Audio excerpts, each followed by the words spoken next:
This is episode 37, and I asked my guest from episode 33, Moshe Mikanovsky, to share with us about Hanukkah. Tell us the origins and how it's celebrated today. I hope you enjoy the episode.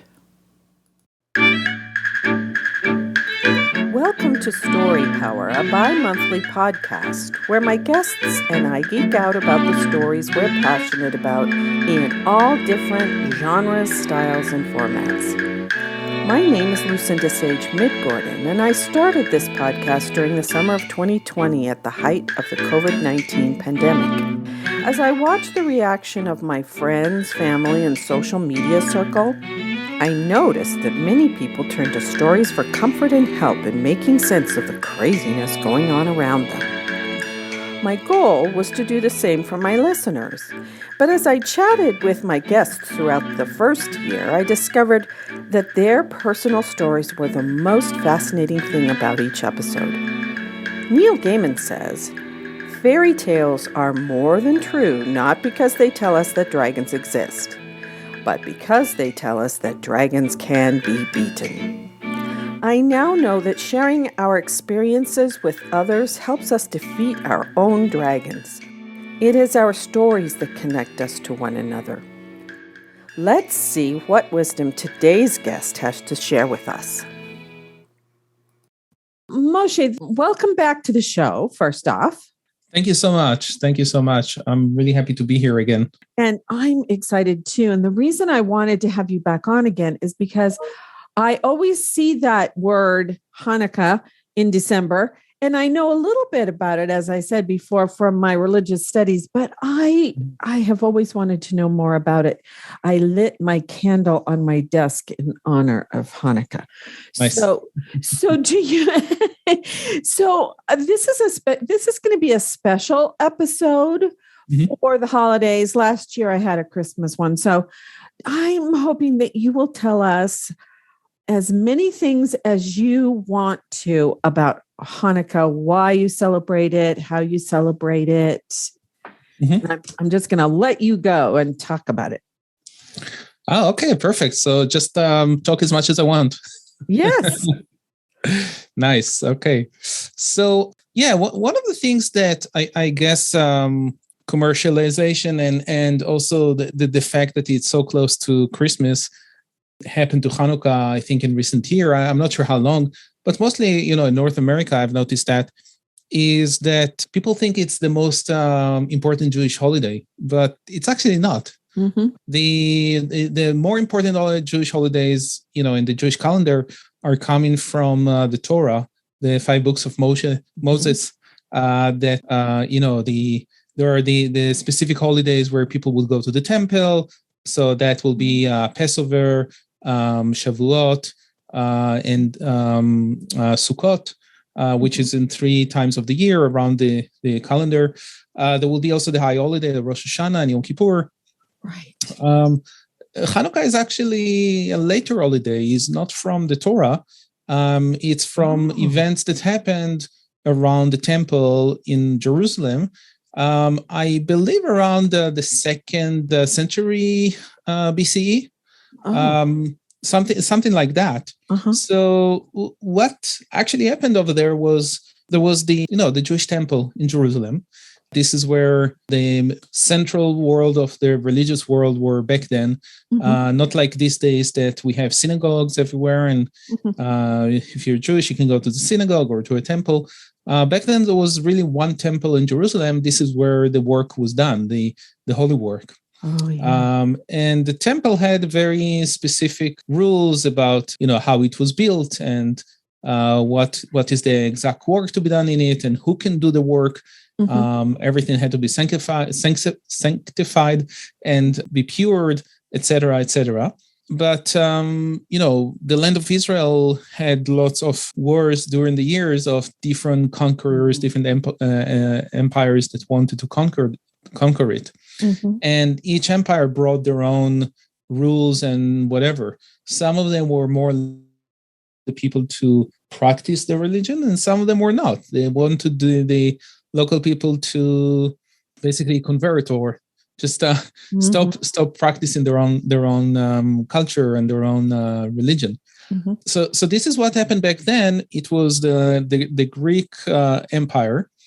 It's really, it's interesting. We're learning all the time about Greeks and stuff like that, but I think even there was a different type of empire. So don't hold me specifically of which part of the Greek Empire it was, but they basically came and conquered the land. And part of what they try to do is to get the Jewish people to become Greek, to practice hedonism and, wear the type of clothes that they would wear, eat the food that they would eat, practice whatever religion, it was paganism mostly, they would practice, etc. And one of the things that they did was, where do you hit in the center of things? You hit it like in the temple. Right. This is where all the religious stuff that happening. So you do it over there. So they basically did a lot of creeds against the Jewish law and stuff like that.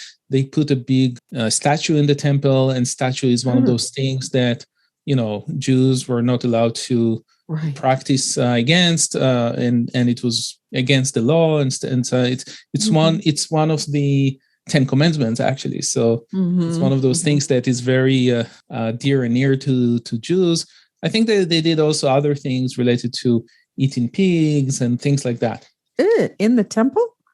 I don't remember exactly specifically, but it was all over the country. So there was things in the temple specifically. It was about that. And then there was a sect of basically, they were Kohanim. Kohen are the people that are actually working in the temple.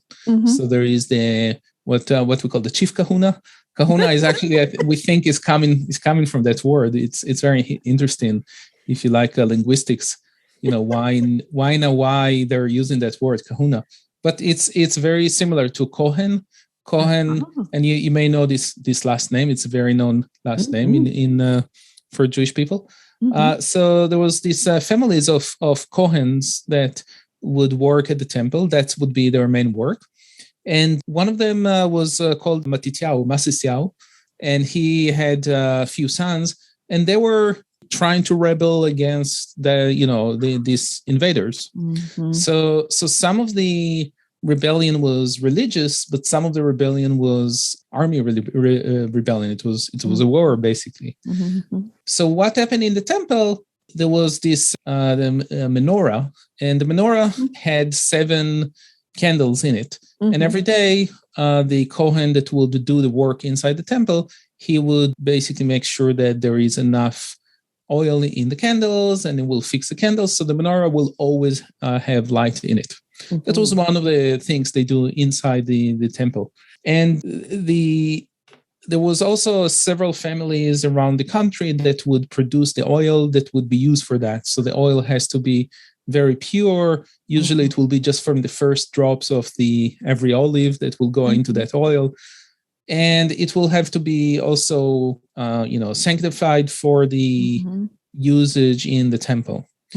And what happened was that the Greeks, one of the things they did also, they took out all the oil, or they basically destroyed the oil, so they could not light this menorah. So that was one of the things that happened. That one of the symbols of the holiday is the menorah that we're lighting, which has actually 8 candles, not 7. The temple had 7. The one we are lighting is 8, and the reason is because they actually found one little jar that was sealed, and they could use the oil for it, and it was enough oil just for one day, and it actually lasted 8 days until they were able to produce new oil. Oh, wow. So this is really the first miracle that is being celebrated for Hanukkah. So it's the miracle of the light and the oil that lasted for 8 days. And that's the symbolism behind, the menorah we're using today that have 8 candles, etc. We also have lots of religious law about, how these candles supposed to be. They're not supposed to be made of specific oils, only of certain oils. So we will usually lit it either as a candle like wax, or we'll lit it as olive oil as well. On the first day, we light, and actually it has 9 candles, not 8, because the ninth one, usually if you look at the menorah, it will have one that is higher or lower or in the front. So it's separated from the 8. So the 8 represent the 8 days. These are the 8 days that we celebrate Hanukkah. And the 9th one is used to lit them. Oh, yeah. So you always have one for the first night, plus the one that is used to light this one. And then the second night we light 2, and the third night we light 3, and the fourth we light 4, until the last day we light all of them. And so this is really the first miracle. But the second miracle, and some people would say it's even a bigger miracle, but it depends how you look at it. Do you look at the miracle as something that cannot be explained, is out of the nature of things or stuff like that? Or do you look at things that some people could try to explain in a natural way, but still other people will consider them as miracles, right? So the second miracle is more about the victory of the Jews against the Greeks. So they actually went to a war. They have this war. They have this rebellion, the sons of Matityahu, and they won that war against all odds. So it's the winning of the small groups of people that believe in God against the huge empire that no one could think that this little army of nomads can actually win them, and they won that specific battle. Now, this was a very, I guess, temporary win, because later on there were other wars and other losses and whatever, and then the Romans came. So it's really a very long history of battles and etc. But because they won that specific battle, they also institute the holiday. So these are like the two miracles: the supernatural one with the little jar of oil that lasted for 8 days, and then the one that is more military one, that some people will explain it by their own might, their own smart, their own whatever, and the Jewish faith believe it as to be also a miracle from God that they were able to win. It did become a bit of a symbol also in 1948, when the country of Israel were, the state of Israel was, announced and instated. There was immediately there was a war. We call it the Independence War against all the nations around it, and even Iraq sent troops and whatever. And no one in the world thought that Israel would be able to win it. A new country, few days old, very small, with all of these enemies around it. And they were able to actually persevere and come the winners at the end, or at least that's how the Jewish narrative is telling the story. So it's very, it becomes also almost Hanukkah a symbol of that, with some parallel there. Oh, did that happen around Hanukkah too? Not really, no. Okay. Yeah. I thought it was in the spring. Yeah, it was in the spring, around May. Right. Yeah. The declaration of the state was on May 14, 1948. Oh, right. But that war lasted for quite a bit of time, and it was still, as a young nation borrowing on its own tradition and history, it was important to create several narratives that will help lift the spirits and allow people to commit to the cause, right? Yes. So is it significant to have those 3 miracles celebrated in the month when it's the most dark? So this is a very interesting question, because some of the Jewish tradition is that it happened then. So when it happened, it was instituted that this is what they will do with the candles and the lights, etc. Even the word Hanukkah, Hanukkah is in Hebrew.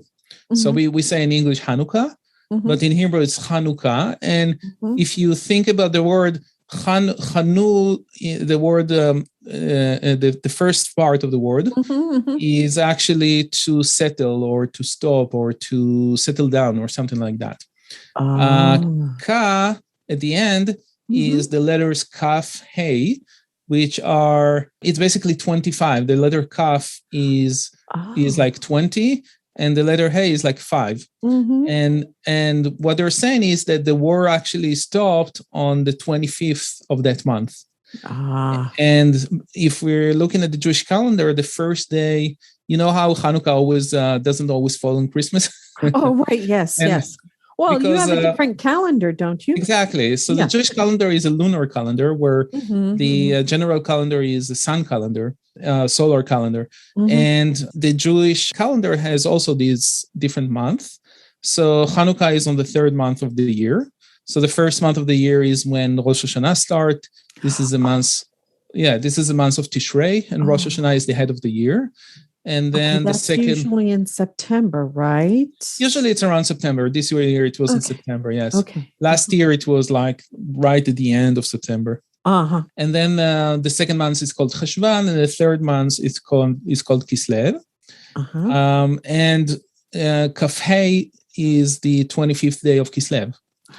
So they're basically saying that Hanukkah is because the war stopped or ended on that day, the 25th day of Kislev. I'm not sure which year it would be.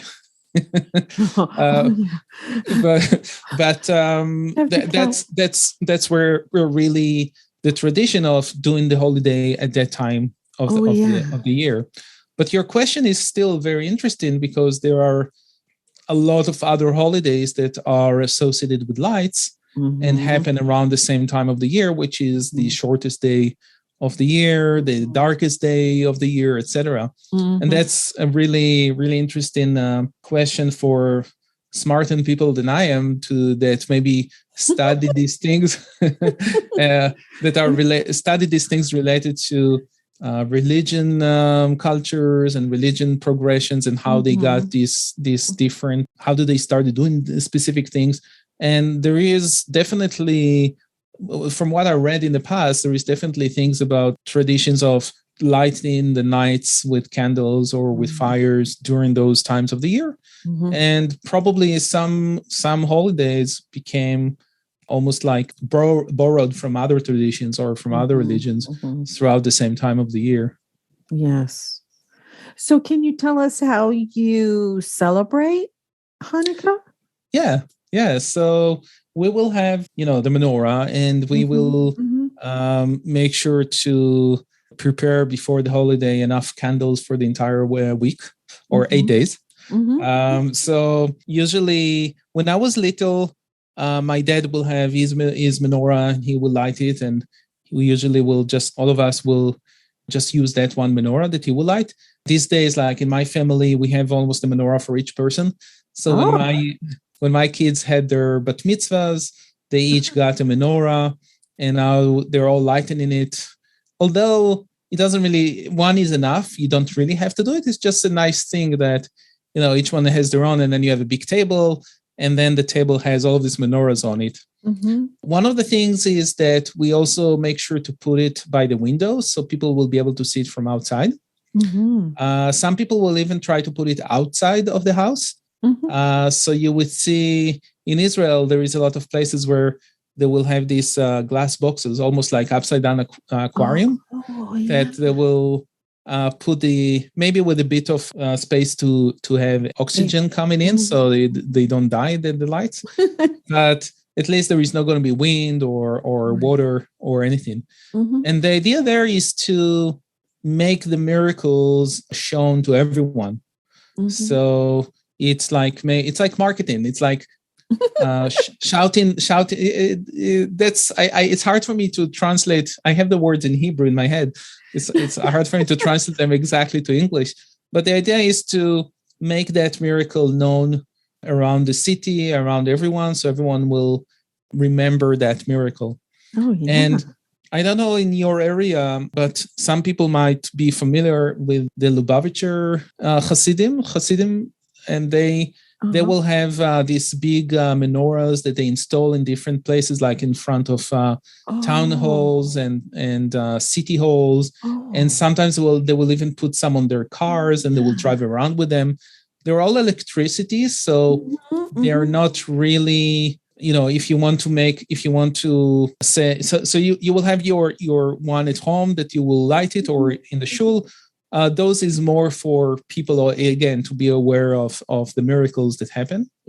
Yeah, where I live, I don't think we have any synagogues in any of the towns nearby, but I have seen them I think there's one in Tucson that I saw, one of those big menorahs outside the synagogue in Tucson. And I remember that in Portland as well. Yeah, so synagogues will have it around the synagogue, etc. The Lubavitchers one, they will try to put it in many other places, not just in the synagogue. So they will try to put it like in big plazas around the city. They will try to put it in front of city halls and stuff like that. And it's nice. It's a nice thing. I don't know if they were the first one that brought it like to the White House, but I've seen that in the White House, they have every year ceremonies of where the president is participating in lightening the candles. So nice. I'm not sure if it was them that did it or not, but that's also a nice thing that happened. Yeah. So we will light the candles, and as I mentioned before, the first night it will be one candle, and then every night we add another one. And we will say there is a few brachas, like blessings on the candles. So we will say the blessings about remembering the miracle again. That will be part of the blessing. And then we have some songs that we're singing, and the lights will stay usually until they're burned out on their own. And here in when I was a kid, the thing was we got money for Hanukkah, or like our parents would give us a few coins of money and stuff like that. Here, I think also because of the marketing thing in Christmas, it became more of gifts that, you buy gifts, and some Jewish kids will get a gift every night. So it's like 8 gifts. So this becomes really, again, a whole of a marketing thing. So there is no obligation to do that or anything, but it's nice. It's a nice thing to be with the family. We eat those jam donuts. We call them sufganiya, which is like a filled donut with jam inside. We'll eat latkes, which is those deep fried potato. Oh, right. Thingies. Sort of like potato pancakes? Yeah, something like that. Right. And the idea, again, with this type of food is that they're all, again related to oil. So again, remind us about the oil and the miracle. So a lot of very oily and fat food. That's part of the holiday. There is also those dreidels, that kids are playing with. So, we'll have the dreidels and stuff like that. Yeah, that will be most of the celebrations. Sometimes, we'll have friends over or some parties with some friends, but try not to do it every night because that's very fattening and very time-consuming. So, what do you call Sabbath Shabbat? Shabbat, yeah. Yeah, Shabbat. So do you do it like Shabbat where you started at sundown? So, yeah. So the Shabbat have its own laws about what you can do, what you cannot do on Shabbat. Oh, right. Hanukkah doesn't have those laws. The only thing is about lighting the candles.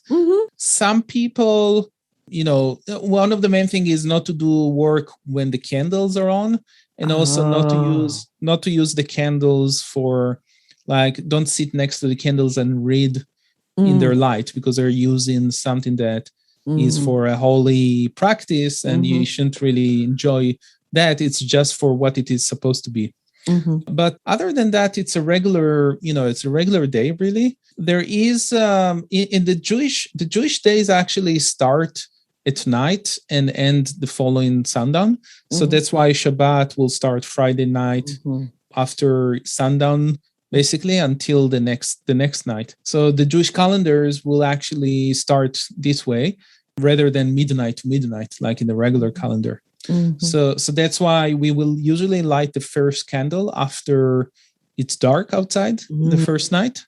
So if the first day of Hanukkah, let's say, is Tuesday, then we will light the candle on Monday night, because the Tuesday really start on Monday night. Right. Okay. I see. Yeah. So this is going to air on December 1st, I think, which is kind of in the middle of Hanukkah this year. I didn't even check when is it coming this year.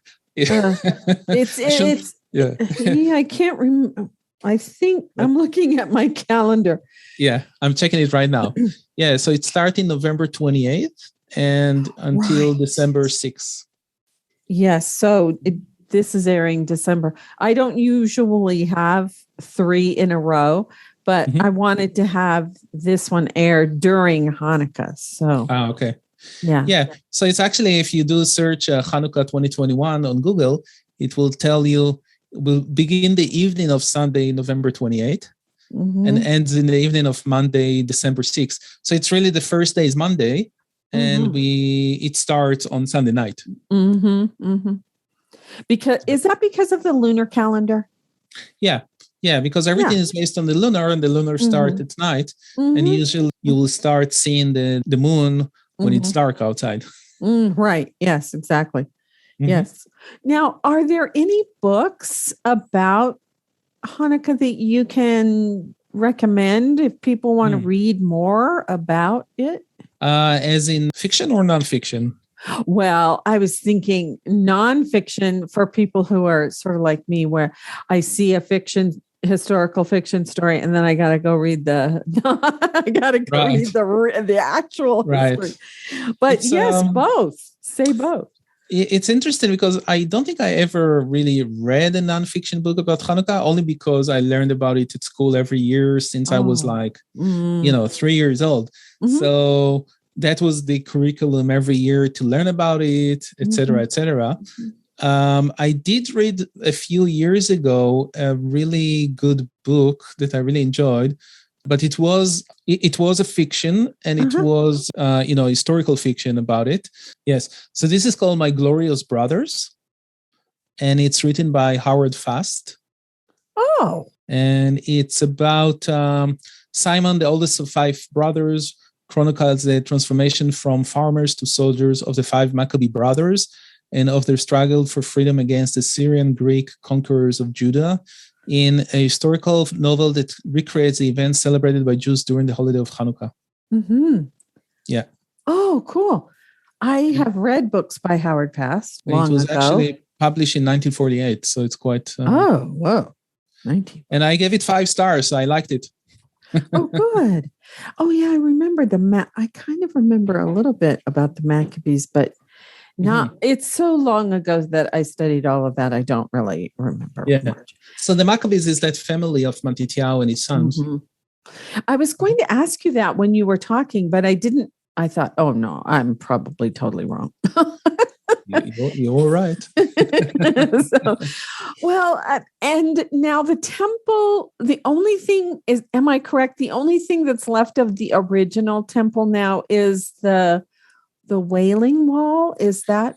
So, yeah, but this is not even from that temple. Oh, it's a different temple? Yeah. So there was the temple that Herod built.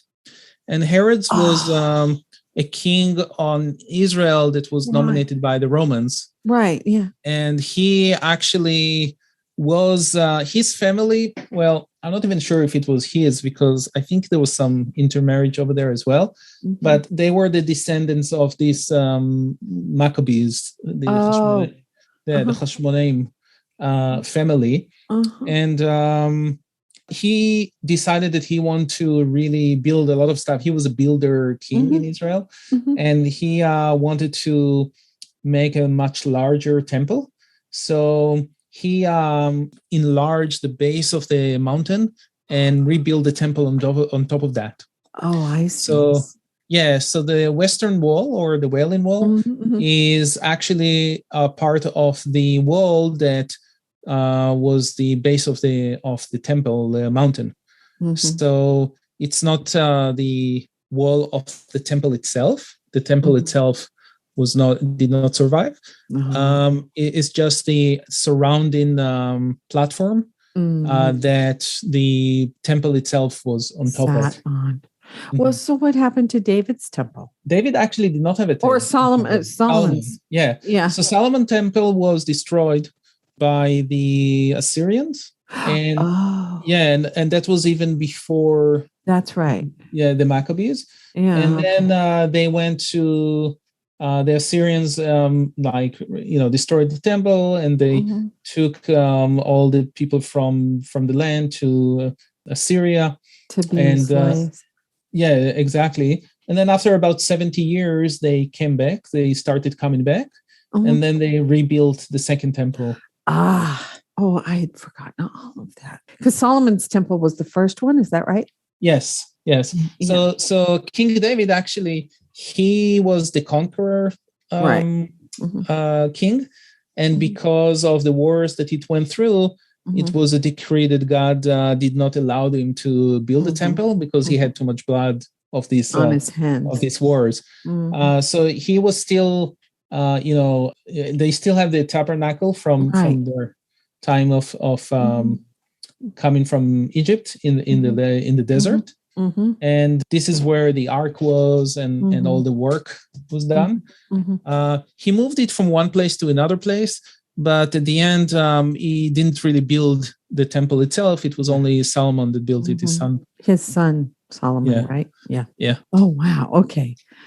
Well, we kind of got off of Hanukkah, but I'm so happy that you shared all of that. Do you want to say anything else about Hanukkah? It is a fun holiday. Everyone loves it always. The kids love it, the adults love it. It's a really nice one. It's not the holiest one, in the Jewish calendar. But maybe also that's why, a lot of people like it, because you don't feel some of the stress of the holy stuff. Well, and are the rules around it a little bit relaxed? Because I'm assuming some of the other ones have strict rules around them. Yeah, maybe. I mean, it's definitely Judaism in general has a lot of rules about everything in your life. So it's a way of living, and it's really something that encompasses your entire, every waking hour.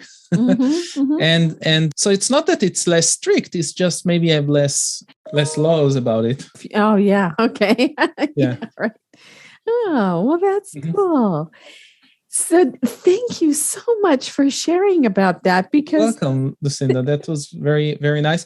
And there are books also for kids. So if kids want, I know that there is a lot of kids books about Hanukkah, learning about the different stories from a kid perspective and stuff like that. So that was that's also another way. And you don't need to be a kid to enjoy some of these books, I'm sure.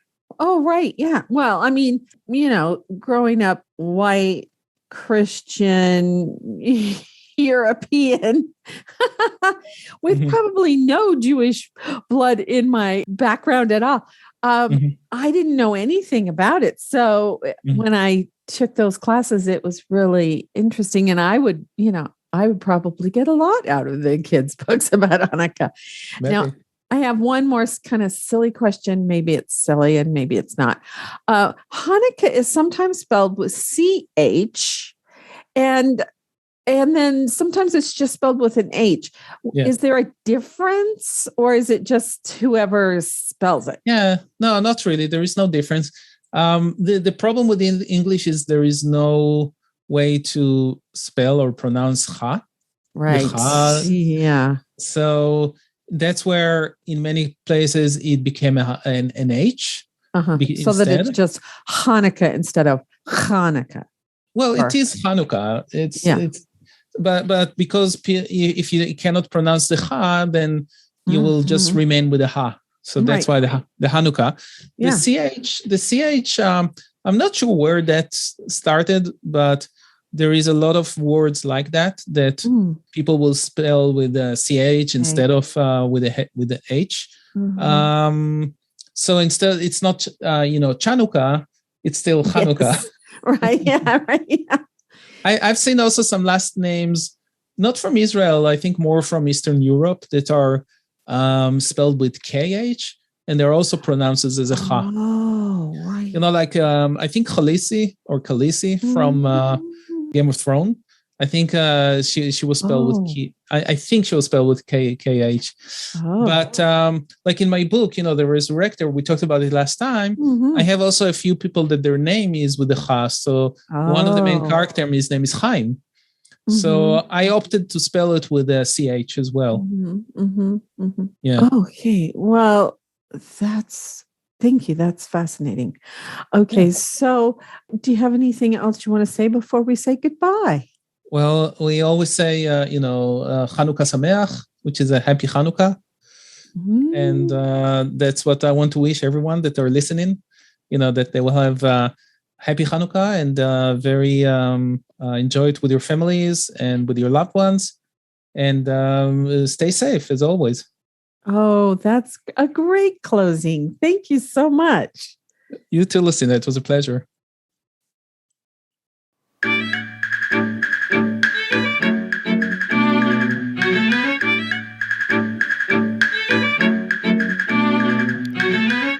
I hope you enjoyed the show. If you like what you heard, please share it with a friend and give us a review on your favorite podcast app. It will help people find us. You'll find the show notes for this episode at my website, Sage Woman Chronicles, at sagewoman.life. You can leave a comment there. And remember, as Philip Pullman said, after nourishment, shelter, and companionship, stories are the thing we need most in the world. Until next time, this is Lucinda Sage-Midgorden. Thanks for listening.